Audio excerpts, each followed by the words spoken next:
ওম শান্তি। আজ আমি চলে এসেছি সম্পূর্ণ নিরামিষ সয়াবিন আলু বিরিয়ানি রেসিপি নিয়ে। আপনারা এবার দেখুন আমি কিভাবে এই নিরামিষ বিরিয়ানি তৈরি করলাম।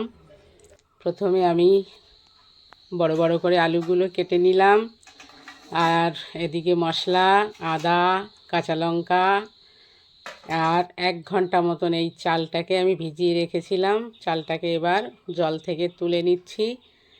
সুন্দর করে জল ঝরিয়ে তুলে নিয়ে এবার আমি মশলাটাকে পেস্ট করে নিলাম মিক্সিতে। এর মধ্যে আমি আলুগুলো ভেজে নিয়েছিলাম, এটা একটু ঘি আর সাদা তেলের মধ্যে আলুগুলো ভেজে নিয়েছি। এবং এবার আমি চালটাকে কিছু গরম মশলা ফোড়নে দিয়ে চালগুলোকে আমি ভেজে নেব সুন্দর করে। কারণ চালটাকে একটু ভেজে নিলে কি হয়, এর একটা স্মেল আসে খুব সুন্দর এই বিরিয়ানি রাইসের। তো ওই গন্ধটা বিরিয়ানির মধ্যে খুব শ্যুট করে, খুব ভালো লাগে গন্ধটা, যার জন্য আমি ভেজে করি।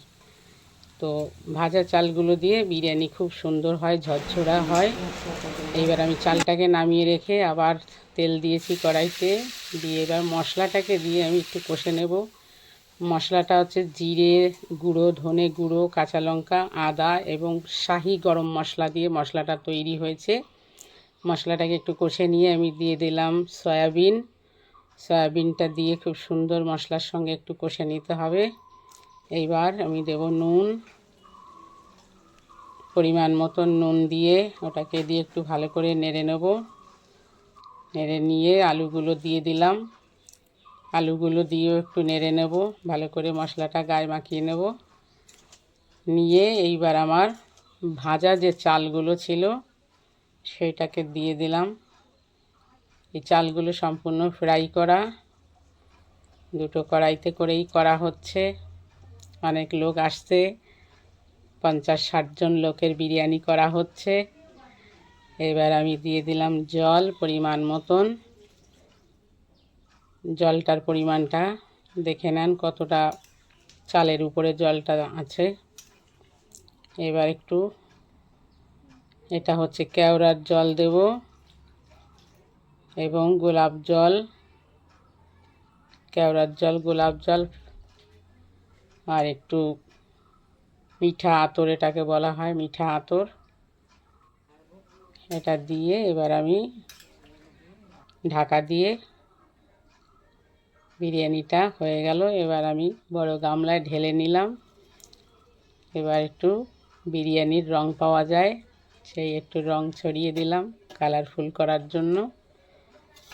এবার ভালো করে মিশিয়ে নেব কালারটাকে দিয়ে। ব্যাস, এবার বাবার ভোগ লাগিয়ে দিলাম।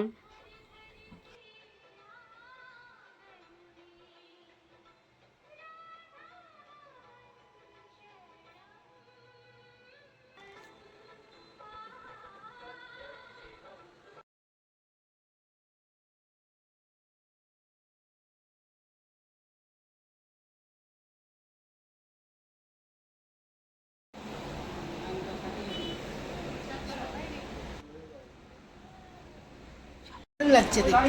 বিরিয়ানি কেমন খাচ্ছ বলো একটু। ভীষণ টেস্টি। সবাই বলো কেমন খাচ্ছ। সুন্দর, ভালো হয়েছে। নিরামিষ বিরিয়ানি খুব সুন্দর, খুব সুন্দর। ভালো হয়েছে, খুব সুন্দর হয়েছে। আমরা সবাই ভালো মতো বাবার ভোগ স্বীকার করছি। ওম শান্তি।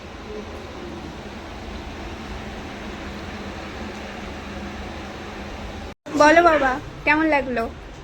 ভালো হয়েছে বিরিয়ানিটা, বিরিয়ানি খুব সুন্দর হয়েছে। ভালো লাগছে না সবাই? বিরিয়ানিটা কেমন খাচ্ছেন বলে। অমৃত সমান।